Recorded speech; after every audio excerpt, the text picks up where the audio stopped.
Zap Crypto. Tous les jours, toute l'actu crypto au même endroit. Et pour me soutenir, abonne-toi et active la cloche pour ne pas manquer le prochain Zap Crypto. Bonjour la cryptosphère, comme d'habitude on commence par le Fear and Greed Index, A22 dans la peur, le Social Index sur Up et on finit avec le Market Order Flow dans le neutral. Je vous souhaite une bonne vidéo, c'était Zap Crypto. On va arriver, nous, pour les cryptos, à une période qui va être intéressante, qui est en général le printemps. Mais il y a toujours un risque de capitulation d'abord. C'est-à-dire que, est-ce qu'on va perdre ces lots? Est-ce que ce marché qui fait des plus bas sommets, plus bas creux, va aller faire une petite chandelle de capitulation où ça y est, on est prêt pour lever bottom et puis on est sauvé, tout va bien? Est-ce qu'on va avoir une chandelle de capitulation? Est-ce qu'on va les perdre pour de bon ces lots? Maintenant, une chose très intéressante à voir ensemble, c'est ce qui se passe sur Bitfinex. Donc là, vous avez BTC USD Shorts. Les shorts ont énormément augmenté sur Bitfinex. Il y a une whale ici qui a construit un méga short. Il faut savoir que Finex est utilisé majoritairement par des whales maintenant. Il y a quasiment que des whales qui sont sur Finex. Les retails ont déserté Bitfinex en 2018. Donc il y a quasiment plus que des whales. Le fait de voir qu'une whale a ouvert un short aussi important, c'est soit du hedging, donc en gros qu'elle est en achat sur le spot et elle couvre sa position au cas où ça tournerait mal, soit elle est au courant de quelque chose, elle vient de shorter massivement le marché, donc on va avoir un gros mouvement baissier. Ce qui est contradictoire avec cette information, c'est que sur Ethereum, on a une ouverture de long qui a été massive ici, de 6h du matin hier jusqu'à 9h du matin, où une whale, et là je dis une whale ou un groupe, mais je pense que c'est une whale vu que ça s'est fait très rapidement, a ouvert pour... on est passé de 317 000 Ethereum en long à 358 000, donc pour plus de 41 000 Ethereum en long. C'est énorme. Ici, il y a vraiment une whale qui a construit du long massivement. Peut-être que c'est du hedging et donc en vrai elle est bearish, on peut pas savoir ici, mais on sait qu'il y a de l'activité sur Bitfinex, donc là il y a un mouvement qui se prépare, les whales sont en train de se positionner là où il y avait un désintérêt sur ce genre de contrat pendant pas mal de temps. Ok. Seasonax qui est un outil gratuit, en tout cas pour Bitcoin et Ethereum, vous pouvez consulter. Saisonnalité, elle est plutôt bonne en avril-mai, c'est une bonne période, y compris en bear market. Personnellement, ça fait longtemps que je vise ça pour éventuellement faire mon play, qui serait probablement le play de l'année. Hein, si on est en mode purge, continuation de la purge après. Et voilà. C'est pas évident quand on est novice de se dire le concept que la majorité a tort, c'est pas forcément acceptable. J'imagine aussi que mon opinion doit en faire grincer des dents. Parce que voilà, quoi, tu oses être bear après toutes ces descentes déjà? Bah ouais. Là, c'est un retweet de Bitcoin Archive qui explique que l'inflation est à 7,9%. C'est juste énorme et c'est le plus gros spike depuis 1982. Donc le spike, on va dire, c'est la plus grosse pointe depuis 1982. Donc là, vraiment, c'est n'importe quoi. Bah après, on le savait, on était prêt parce que bon, là, c'est pareil. Voilà, un retweet de Alexandre Baradès, États-Unis, l'inflation grimpe à 7,9, donc un nouveau plus haut depuis 1982. On le savait, mais vraiment tout le monde le savait. Même les gens qui ne sont pas dans la finance, on en parlait en 2020. Pourquoi? Parce que dès que on a eu donc le Covid, tout le monde a dit, en tout cas moi j'entendais vraiment partout autour de moi dire non mais là c'est sûr, un jour on va le payer, un jour on va le payer, un jour on va le payer. Bon ben voilà, c'est fait. Après là pratiquement 2 ans, et bien on le paye aujourd'hui avec une inflation qui explose, voilà des records. Après c'était sûr. Bon, donc grosse inflation sur février, je reviens au dossier principal, on va dire.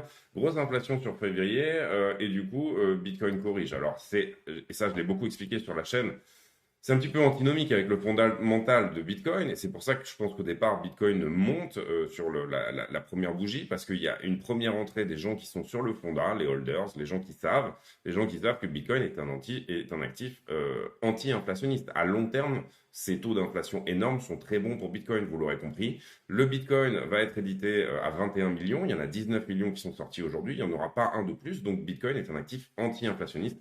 Il n'est pas possible de créer du Bitcoin, et Bitcoin représente pour les États la non-possibilité de battre monnaie, la non-possibilité de déconnecter la sphère monétaire de la sphère économique. Allez, on arrête de parler de régulation et on revient en France avec l'étude de YouGov qui nous fait un snapshot du sentiment des Français sur les métaverses. Bon, déjà, pour poser les bases, l'étude nous montre qu'il y a aujourd'hui 61% des Français qui ignorent totalement ce que sont les métaverses. Et il y a seulement 21% des personnes en France qui ont une connaissance partielle, alors qu'il y a 8% des Français qui estiment bien connaître les métaverses. Et bien sûr, il y a un fossé entre les générations, avec 48% des 18-24 ans qui disent bien connaître ce domaine, contre seulement 19% pour les plus de 55 ans. Et finalement, il y aurait 21% qui se disent prêts à travailler dans un métaverse. Bref, rendez-vous pour un prochain snapshot en 2025 avec des chiffres qui n'auront plus rien à voir avec ces chiffres qui démontrent que l'on n'est qu'au tout début de l'adoption des métaverses par la population générale.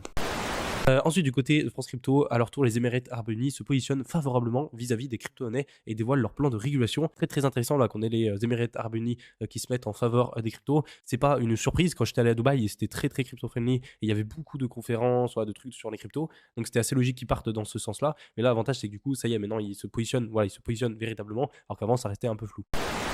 On débute les actualités du jeudi avec la Corée du Sud où les élections présidentielles viennent de se terminer et le nouveau président fraîchement élu est une personnalité qui est ouvertement crypto-friendly.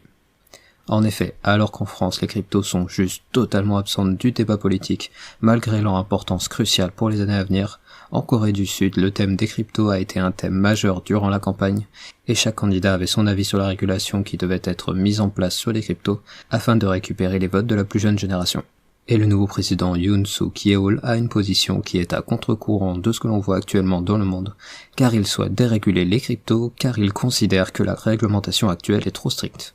Et je vous rappelle qu'en 2021, de nombreux exchanges ont dû fermer suite aux applications de règles plus strictes, et les places d'échange en Corée du Sud sont désormais obligées de reporter toute transaction suspecte aux autorités. Et donc Yoon Suk Yeol souhaite alléger les restrictions avec, entre autres, une augmentation du plafond à partir duquel les gains en crypto sont taxés. Ensuite, il souhaite mettre en place des avantages pour attirer les licornes du secteur crypto. Et finalement, il propose que les cryptos saisis suite à des vols soient restitués à leurs propriétaires. Bref, vous l'avez compris, la régulation du secteur crypto n'a pas fini d'évoluer et finira peut-être un jour par s'adoucir pour des raisons électorales, mais également pour qu'un pays devienne plus attractif.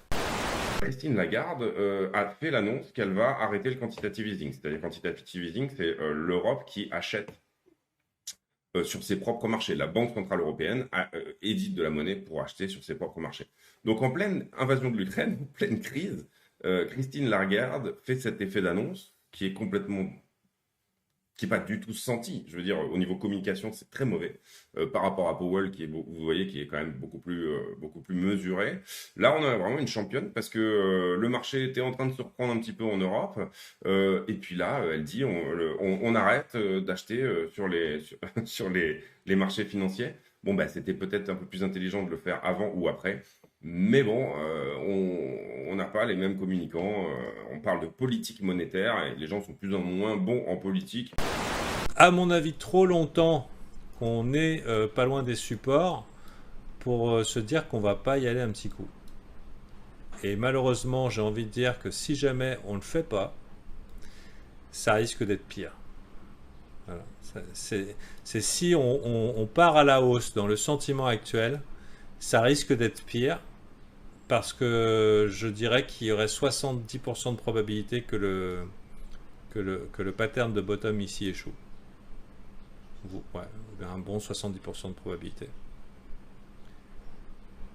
Voilà. C'est mon opinion très très optimiste sur le marché. Ça veut dire c'est soit on va à la baisse, on met le petit coup sur la nuque et c'est bon, on peut y aller.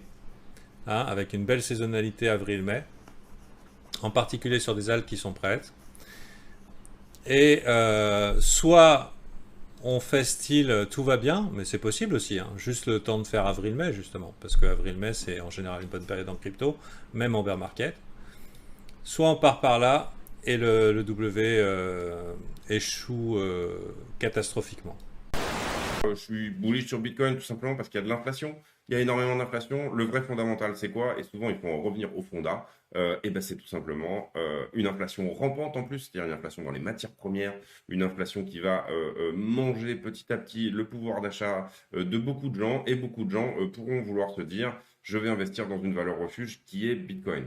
Aujourd'hui et hier, je le redis sur le fondat, hier c'était un moment vraiment excellent parce que qu'est-ce que nous a donné comme narration Biden en prenant ce décret? Il a dit les États-Unis veulent être leaders dans le domaine de la blockchain et le domaine des monnaies digitales. Les États-Unis vont lancer leur monnaie digitale, etc. Donc tout ça correspond à dire, attendez les gars, là il y a vraiment un coup à jouer en termes de long terme sur Bitcoin à nouveau. C'est-à-dire qu'un Bitcoin ou des cryptos ici autour des $40 000 reste un level qui normalement sur le long terme devrait être un bon niveau.